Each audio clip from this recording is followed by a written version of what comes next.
Hi friends, welcome to VAP பஸ்னி channel. இன்றைக்கி என்ன பார்க்க போகிறோன்னா, மதுரை ஸ்பெஷல் முள்ளு முருங்கை கீரை வடை தான் பார்க்க போகிறோம்.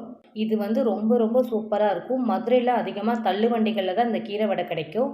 சுட சுட இந்த வடையை போட்டுக்கிட்டே இருப்பாங்க. அதுக்கு மேலே தூவி சாப்பிட்றதுக்கு ஒரு பொடியும் போடுவாங்க. நான் வந்து இன்றைக்கி வடையும் அதுக்கேற்ற மாதிரி ஒரு பொடியும் இந்த ரெண்டையும் நான் செஞ்சு காமிக்க போகிறேன். இந்த கீரை வடை பார்த்தீங்கன்னா உங்களுக்கு ரொம்ப ரொம்ப பிடிக்கும். ஒன்ஸ் நீங்கள் சாப்பிட்டீங்கன்னா நீங்கள் மறக்கவே மாட்டீங்க. மதுரையில் சாப்பிட்டவங்க கண்டிப்பாக எல்லாருக்குமே இந்த டேஸ்ட் ரொம்ப பிடிக்கும். எனக்கு இது ரொம்ப ரொம்ப பிடிக்கும். அதே மாதிரி இந்த வடையை வந்து மதுரையில் தான் போய் சாப்பிடணும் இல்லை, நம்ம வீட்லேயே ஈஸியாக செய்யலாம். இதை எப்படி செய்யலாம் அப்படின்றத வாங்க வீடியோஸ்குள்ளே போய் பார்க்கலாம். வீடியோஸை ஸ்கிப் பண்ணாமல் பார்த்தீங்கன்னா மட்டும்தான் நான் எப்படி முள்ளு முருங்கை வடை பண்ணுறேன் உங்களுக்கு தெரியும். ஃபஸ்ட் டைம் சேனலில் பார்க்குறவங்களா அப்படின்னா சப்ஸ்கிரைப் பட்டனை கொஞ்சம் கிளிக் பண்ணிக்கோங்க. பக்கத்தில் இருக்கிற பெல்லைக்கானை கிளிக் பண்ணும்போது ஆல்ன்ற ஆப்ஷன் கொடுத்தீங்கன்னா நான் போடுற வீடியோஸ் எல்லாமே உங்களுக்கு ஆன் த ஸ்பாட்டில் வந்து சேரும். வாங்க வீடியோஸ்குள்ளே போகலாம். இந்த கீரை வடைக்கு நான் வந்து 1 கப் அளவுக்கு இட்லி அரிசி எடுத்துக்கிறேன். அதே கப் அளவுக்கு பச்சரிசி நான் எடுத்துக்க போகிறேன். இதை வந்து நீங்கள் முழுக்க முழுக்க பச்சரிசிலையுமே பண்ணலாம், இதெல்லாம் சாப்பாட்டு அரிசி எதில் வேணாலும் பண்ணலாம். நான் வந்து இட்லி அரிசியும் பச்சரிசியும் ரெண்டையும் மிக்ஸ் பண்ணி காமிக்க போகிறேன். எந்த கப்பால் நீங்கள் இட்லி அரிசி எடுத்தீங்களோ அதே கப்பால் பச்சரிசி சேர்த்துக்கோங்க. சப்போஸ் நீங்கள் பச்சரிசி மட்டும் தான் சேர்க்கணும்னு நினச்சிங்கன்னா பச்சரிசி 2 கப்பு அந்த மாதிரி எடுத்து சேர்த்துக்கோங்க. நான் வந்து ரெண்டையும் மிக்ஸ் பண்ணி செஞ்சு காமிக்க போகிறேன். அதே மாதிரி பச்சரிசி வந்து எந்த அரிசி வேணாலும் சேர்த்துக்கலாம். நான் வந்து இன்றைக்கி மாவு பச்சரிசி தான் சேர்த்துருக்கேன். இந்த அரிசியெல்லாம் நம்ம தண்ணி ஊற்றி ஃபஸ்ட்டு ஊற வைக்க போகிறோம். இது வந்து மினிமம் ஒரு 3 மணி நேரமாவது ஊறணும். ஊறினதுக்கப்புறம் மிக்சியில் நம்ம அரைச்சி எடுத்துக்க போகிறோம்.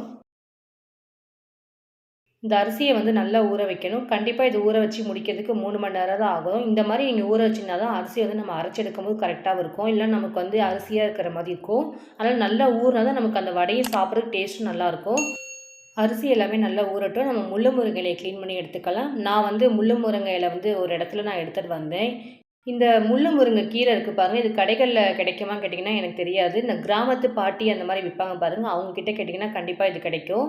ஏன்னா வந்து அவங்க தான் இந்த கீரையெல்லாம் விற்பாங்க. நான் வந்து எங்கள் வீட்டுக்கிட்ட இருக்கிற ஒரு மரத்துலேருந்து தான் அதை நான் பறித்து எடுத்துகிட்டு வந்தேன். இந்த முள்ளு முருங்கை கீரையில் வந்து பார்த்திங்கன்னா களை எல்லாமே முள்ளு முள்ளாக இருக்கும். ஆனால் கீரையில் வந்து முள்ளே இருக்காது. ஆனால் இந்த களையை பறிக்கும் போது கொஞ்சம் கஷ்டமாக இருக்கும். ரோட்டில் போகும்போது எங்கேயாவது மரம் அந்த மாதிரி பார்த்தீங்கன்னா விட்டுறாதீங்க. கண்டிப்பாக இந்த கீரையை பறித்து எடுத்துகிட்டு வந்துடுங்க. அந்த மாதிரி தான் நான் எடுத்துகிட்டு வந்து வச்சுருக்கேன். இந்த முள்ளு முருங்கை கீரைக்கு இன்னொரு பேர் இருக்குது, கல்யாண முருங்கை இலையும் சொல்லுவாங்க. இந்த கீரை வடை பார்த்தீங்கன்னா மதுரையில் மட்டும்தான் ஸ்பெஷல். வேறு எங்கேயுமே நான் சாப்பிட்டதே கிடையாது. தள்ளு வண்டிகளில் அதிகமாக சேல் பண்ணிகிட்டு இருப்பாங்க. அதுவும் இந்த கீரை வடை பார்த்தீங்கன்னா சௌராஷ்டிரா இருக்காங்க பாருங்கள், அவங்க தான் அதை கண்டுபிடிச்சிருக்காங்க. இந்த கீரை வடை அவ்வளோ டேஸ்ட்டாக இருக்கும். அதுக்கு மேலே தூவி சாப்பிட்ற அந்த பொடியும் ரெண்டையும் வச்சு நீங்கள் சாப்பிட்டீங்கன்னா நீங்களே மறக்க மாட்டீங்க. அடிக்கடி உங்கள் வீட்டில் இந்த முள்ளு முருங்கை வடை தான் செஞ்சு சாப்பிடுவீங்க. இந்த கீரையில் நிறைய பெனிஃபிட்ஸ் இருக்குது. கை கால் வலி, முழங்கால் வலி எல்லா வலியும் சரியாயிடும். அதே மாதிரி இது வந்து ஹெல்த்துக்கு ரொம்ப ரொம்ப நல்லது. நம்ம நார்மலாக எப்படி கீரை க்ளீன் பண்ணி எடுப்போமோ அதே மாதிரி தான் இந்த கீரை க்ளீன் பண்ணி எடுக்க போகிறோம். அதே மாதிரி ஒரு சில பேர் வந்து அந்த கீரையில் இருக்கிற நரம்பு எல்லாமே எடுத்துருவாங்க. நரம்புலாம் எடுக்காதீங்க, டேரெக்டாக அப்படியே போட்டு செய்யுங்க, இன்னும் சூப்பராக இருக்கும். அந்த கீரையில் நமக்கு அந்த நரம்பு எல்லாமே நம்ம சேர்த்து அரைக்கும் போது டேஸ்ட்டும் நல்லாயிருக்கும். அதே மாதிரி கொஞ்சம் நார்த்தன்மை இருந்தால் தான் நமக்கு அந்த வடை சாப்பிட்றதுக்கும் டேஸ்ட்டும் நல்லாயிருக்கும். ஸோ நான் வந்து கீரை எல்லாமே தண்ணி ஊற்றி நல்லா கழுவி எடுத்துகிட்டு வந்திருக்கேன். இதை நம்ம வந்து அப்படியே மிக்சியில் சேர்த்து அரைக்க போகிறோம். அரிசி நம்ம ஊற வச்சு 3 மணி நேரம் கிட்ட ஆகுது. அரிசி எல்லாமே நல்லா ஊறிடுச்சு. தண்ணி ஊற்றி 3 தடவை கிட்ட கழுவி எடுத்துட்டு இதை நம்ம அப்படியே யூஸ் பண்ணிக்க வேண்டியதுதான். அரிசி வந்து நல்லா ஊறிக்கான்னு தெரிஞ்சுக்கிறதுக்கு இந்த மாதிரி கையால் லைட்டாக நசுக்கி பார்த்தீங்கனாலே தெரிஞ்சிடும் அரிசி நல்லா ஊறி இருக்குன்னு. அரிசி எல்லாமே கழுவி எடுத்தாச்சு. அரிசி எல்லாமே நல்லா வெள்ளை வெள்ளைன்னு இருக்குது. ஸோ இதை நம்ம மிக்சி ஜாரில் சேர்த்து ஃபஸ்ட்டு அரைச்சிக்கலாம். ஃபஸ்ட் நான் அரிசியை மட்டும்தான் போட்டு அரைக்க போகிறேன். அதுக்கப்புறம் தான் நம்ம கீரையெல்லாம் சேர்த்து மொத்தமாக அரைக்க போகிறோம்.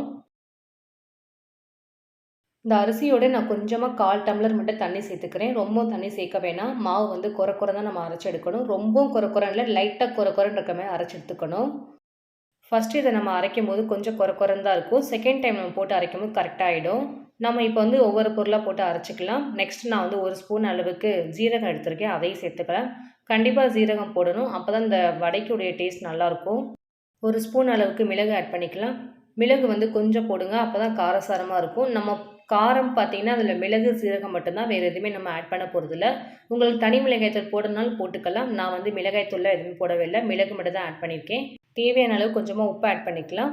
முள்ளு முருங்கையில் நம்ம கழுவி வச்சுருந்தோம் பாருங்கள், அதை நம்ம ஆட் பண்ணிக்கலாம். நான் வந்து கீரை வந்து நிறைய போடலை, கொஞ்சம் தான் சேர்த்துருக்கேன். நம்ம கழுவி வச்சுக்கிறதுல பாதி கீரை தான் நான் ஆட் பண்ணியிருக்கேன். ஏன்னா வந்து இந்த கீரையே இந்த மாவு கரெக்டாக இருக்கும். தேவையான அளவு கொஞ்சமாக தண்ணி சேர்த்துக்கலாம்.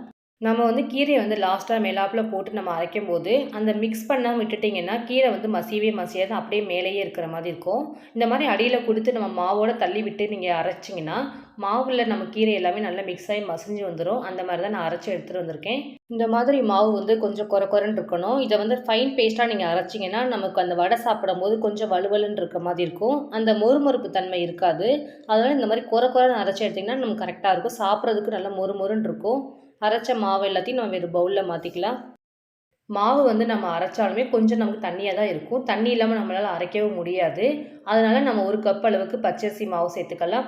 பச்சரிசி மாவு நீங்க சேர்க்கும்போது, மாவு வந்து மிக்ஸ் பண்ணிட்டே இருக்கும்போது கொஞ்சம் கொஞ்சமா ஆட் பண்ணிக்கோங்க. அப்பதான் கரெக்ட்டா இருக்கும். ரொம்பவும் நீங்க மாவு சேர்த்துட்டீங்கனாலும் நமக்கு மாவு வந்து கெட்டியாக ஆரம்பிச்சுரும். நான் அடிக்கடி செய்றதுனால எனக்கு அது கரெக்ட்டா பக்குவம் தெரியுறதுனால, நான் வந்து 1 கப்பு மாவு நான் அப்படியே ஆட் பண்ணி நான் பெசஞ்சு எடுத்துக்கிறேன். நான் சேர்த்த பச்சரிசி மாவு வீட்ல நம்ம வந்து அரைச்சு வச்சிருப்போம் பாருங்க, அந்த மாவு தான் நான் சேர்த்துருக்கேன். சப்போஸ் உங்ககிட்ட அந்த மாரி மாவு இல்லனாலும் பரவால்ல. கடையில பச்சரிசி மாவு இருக்கும் பாருங்க, அந்த மாவு கூட சேர்த்துக்கலாம். இந்த மாவு வந்து லூஸா இருக்கக்கூடாது. நல்லா கெட்டியா, திக்கா இருக்கணும். சப்பாத்தி மாவு கன்சிஸ்டன்சிக்கு இருக்கணும். அப்பதான் நம்ம கையில தட்டி தட்டி எடுக்கும்போது நமக்கு கரெக்ட்டா இருக்கும். இந்த மாரி மாவு பெசஞ்சதுக்கப்புறம் ஒரு 10 நிமிஷம் அத ரெஸ்ட்ல விட்டுட்டு க்ளோஸ் பண்ணிடுங்க தட்ட. அதுக்கப்புறம் இத நீங்க போட்டு எடுக்கும்போது நமக்கு ஊறி போயிருக்கனால டேஸ்ட் நல்லாருக்கும். மாவு கொஞ்சம் நேரம் ஊறட்டும். நம்ம மேல வந்து பொடி போட்டு சாப்பிடுவோம் பாருங்க, அந்த பொடிய நம்ம ரெடி பண்ணிக்கலாம். அந்த மசாலா ரெடி பண்ணுறதுக்கு நம்ம ஃபஸ்ட்டு பொருள் எல்லாமே வறுக்க போறோம். இந்த மாரி ஒரு பேன் வச்சுக்கோங்க. நான் வந்து 1 கப் அளவுக்கு பொரிகடலை சேர்த்துருக்கேன். பொரிகடலைலாம் ஒண்ணும் இல்ல, உடைச்ச கடலை தான். மதுரையில வந்து நெறைய பேர் வந்து இத பொரிகடலை தான் சொல்லுவாங்க.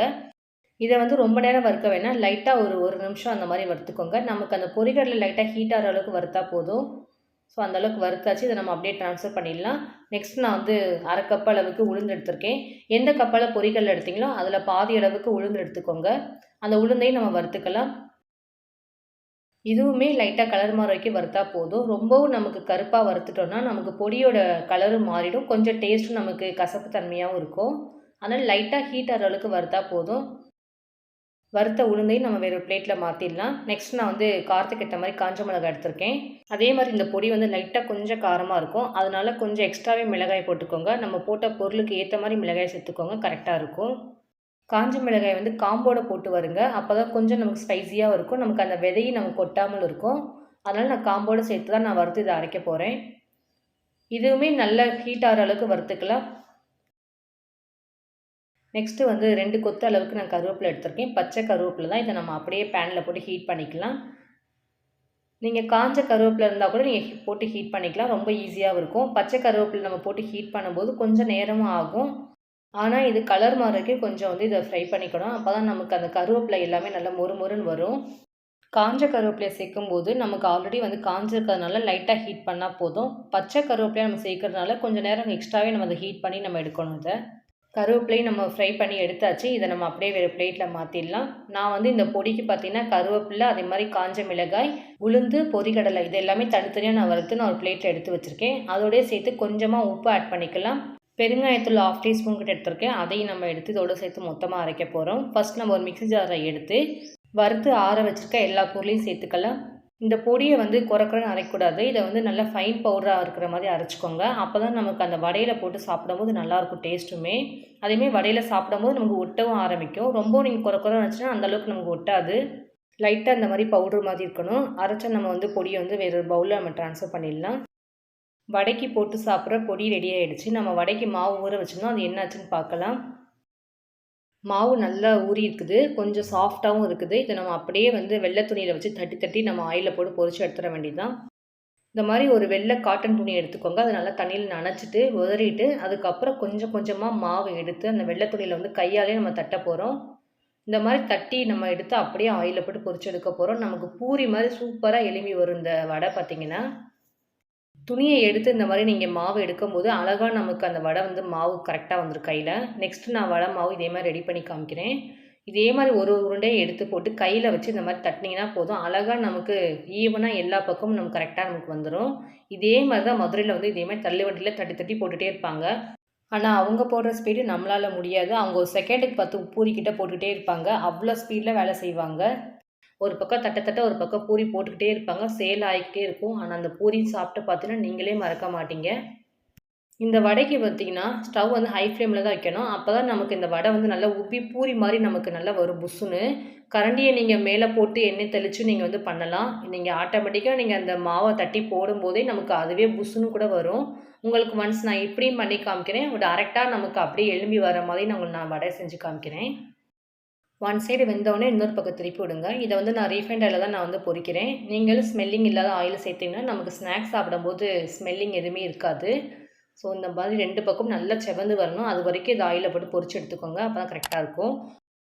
இத வந்து தனித்தனியா ஒண்ணு ஒண்ணா தான் போட்டு வடை வந்து பொரிக்கணும்னு கிடையாது. மொத்தமா இந்த மாரி 4, 5 வடை கூட சேர்த்து கூட பொரிக்கலாம். நீங்க எப்படி போட்டாலும் அது தனியா அழகா மேல உப்பி அது எழும்பி வரும்.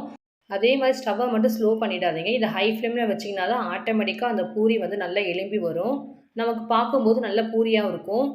இது ஆக்சுவலா வந்து பூரின்னு சொல்லலாம், வடையும் சொல்லலாம். ஆனா இது வந்து மதுரையில பார்த்தீங்கன்னா, இதுக்கு பேர் வடை தான் சொல்லுவாங்க. ஸோ ஆல்மோஸ்ட் செகண்ட் ஹால்ஃப் போட்டது நல்லா வெந்துருச்சு. இது நல்ல கலர் மாறும். கிறிஸ்பினஸ்ஸாவும் இருக்கும். மாவு வந்து கொர அரைக்கிறதுக்கு காரணம் நான் சொன்னேன் பாருங்க. நமக்கு அந்த வடை மேல பார்த்தீங்கன்னா, லைட்டா நமக்கு அந்த வெள்ள வெள்ளையா இருக்கு பாருங்க. அந்த மாரி ஒரு கிறிஸ்பினஸோட இருக்கும். நமக்கு அந்த அரிசி மேலாப்புல தெரியும். அதுக்காக தான் நான் வந்து லைட்டா கொரன்னு அரைங்கன்னு சொன்னேன். அப்பதான் டேஸ்ட் நல்லாருக்கும். முள்ளு முருங்கை கீரை வடை எல்லாமே நம்ம சுட்டு எடுத்தாச்சு. இத நம்ம அப்படியே மேலாப்புல லைட்டா நம்ம ரெடி பண்ண அந்த பொடி நம்ம மேலாப்புல தூவிக்கலாம். இந்த மாரி தான் தள்ளுவண்டி கடையில ஒரு பேப்பர்ல வச்சு, அந்த வடையும் அதுக்கு மேலாப்புல இந்த மாரி பொடியும் போட்டு தூவி குடுப்பாங்க. சாப்பிட்டுக்கிட்டே இருக்கணும் போல தோணும். இது எந்த அளவுக்கு உள்ள குக் ஆயிருக்குன்னு பாருங்க. செம்மையா இருக்கும். இது சாப்பிட்டுக்கிட்டே இருக்கலாம் போல இருக்கும் உங்களுக்கு. ஒன்ஸ் நீங்க சாப்பிட்டீங்கன்னா, டேஸ்ட் நீங்களே மறக்க மாட்டீங்க. அடிக்கடி சாப்பிடுவீங்க. இன்னைக்கு என்னோட ஸ்டைல்ல உங்களுக்கு நானு மதுரை ஸ்பெஷலா முள்ளு முருங்கை கீரை வடை எப்படி செய்யலாம்னு செஞ்சு காமிச்சிருக்கேன். வித் பொடியோட. இது 2யும் சாப்பிட்டு பாருங்க. உங்களுக்கு ரொம்ப ரொம்ப பிடிக்கும். யாரெல்லாம் மதுரையில இந்த மாரி ஒரு கீரை வடை சாப்பிட்டுருக்கீங்க, அவங்களும் கமெண்ட்ல சொல்லுங்க. இத செஞ்சு பார்த்துட்டு டேஸ்ட் எப்படி இருந்துச்சுன்னா, அதையும் கமெண்ட்ல சொல்லுங்க. என்னோட வீடியோஸ் உங்களுக்கு பிடிச்சிச்சுன்னா லைக் பண்ணுங்க, ஷேர் பண்ணுங்க, கமெண்ட் பண்ணுங்க, சப்ஸ்கிரைப் பண்ணுங்க. பக்கத்துல இருக்கிற பெல் ஐகான கிளிக் பண்ணிடுங்க. Thank you friends.